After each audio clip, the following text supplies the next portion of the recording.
Selamat pagi anak-anak. Kali ini kita akan belajar tentang pengaruh dan perpindahan kalor sebagai materi ilmu pengetahuan alam dari kelas 5 semester 2, tema 6, subtema 1. Tujuan pembelajaran kita kali ini adalah supaya kalian dapat menjelaskan pengaruh kalor terhadap benda, dan yang kedua agar kalian bisa menjelaskan konsep perpindahan kalor dalam kehidupan sehari-hari. Sekarang, mari kita ingat-ingat pelajaran minggu lalu. Minggu lalu kita telah belajar tentang ragam sumber energi panas pada benda-benda di sekitar kita. Sumber energi panas yang pertama adalah energi panas matahari. Matahari merupakan sumber energi panas yang terbesar bagi bumi dan kehidupan di dalamnya. Yang kedua adalah sumber energi panas api. Api bisa berasal dari bahan bakar minyak tanah, batu bara, atau gas. Kita bisa melihatnya saat menyalakan kompor di rumah. Yang ketiga adalah sumber energi panas listrik. Energi listrik didapatkan dari perubahan sumber energi lainnya, misalnya energi panas atau energi gerak. Sebaliknya, energi listrik juga bisa diubah menjadi energi panas dan dimanfaatkan untuk alat yang membantu manusia. Yang keempat adalah sumber energi panas gesekan. Gesekan dua buah benda bisa menghasilkan energi panas.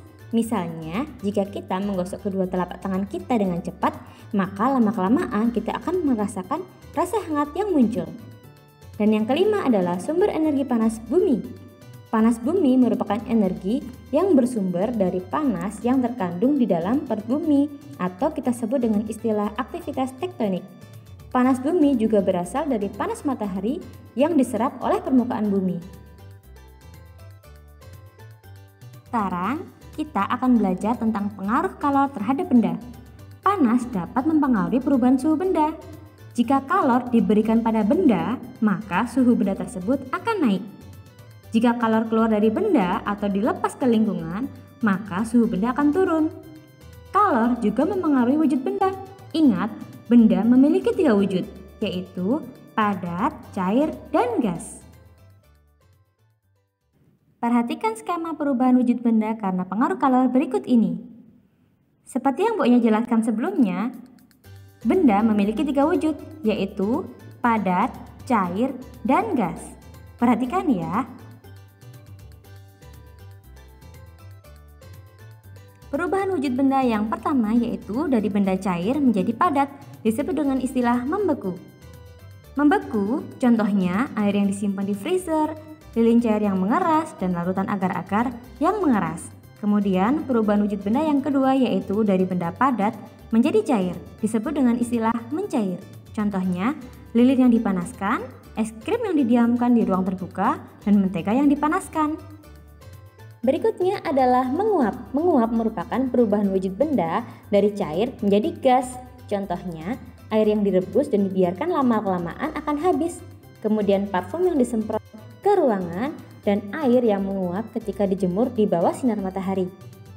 Berikutnya adalah mengembun. Mengembun merupakan perubahan wujud dari benda gas menjadi cair. Contohnya, titik-titik air di daun pada pagi hari. Dinding luar gelas menjadi basah saat gelas diisi air es juga salah satu contoh peristiwa mengembun. Berikutnya adalah menyublim. Menyublim merupakan perubahan wujud dari benda padat menjadi gas. Contohnya, kapur barus yang disimpan di lemari atau kamper yang kamu biarkan di dalam toilet. Dan yang terakhir adalah mengkristal atau istilah lainnya mendeposisi. Mengkristal atau mendeposisi merupakan perubahan wujud dari benda gas menjadi padat. Contohnya, karbon dioksida yang dibekukan menjadi es kering.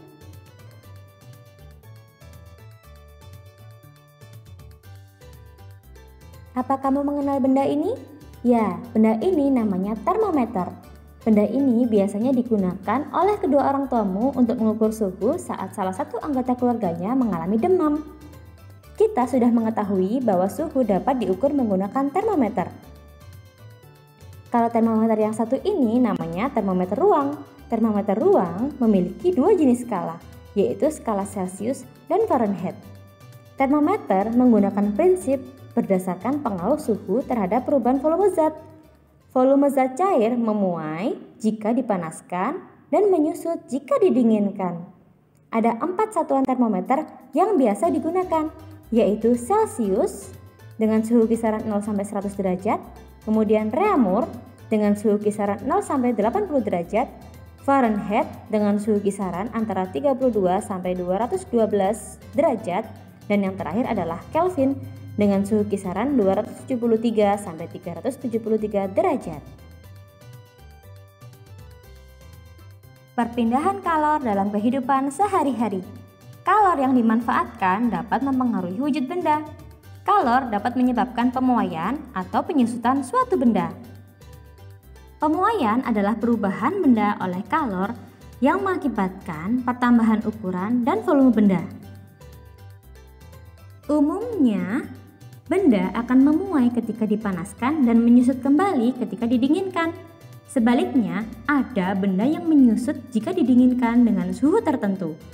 Penyusutan adalah perubahan benda oleh menurunnya suhu yang mengakibatkan pengurangan ukuran dan volume benda.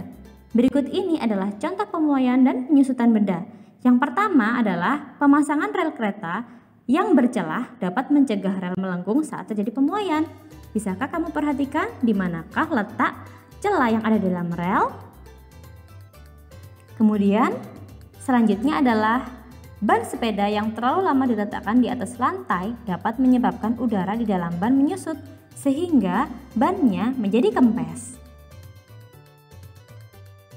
Nah, itu tadi materi kita pada mata pelajaran Ilmu Pengetahuan Alam hari ini. Berikutnya, tolong kerjakan 5 buah soal berikut ini di buku tulis Ilmu Pengetahuan Alammu ya. Jangan lupa judul tugasnya. Satu lagi, setiap jawaban beri tanda dengan stabilo atau pulpen merah agar memudahkan gurumu untuk melakukan koreksi.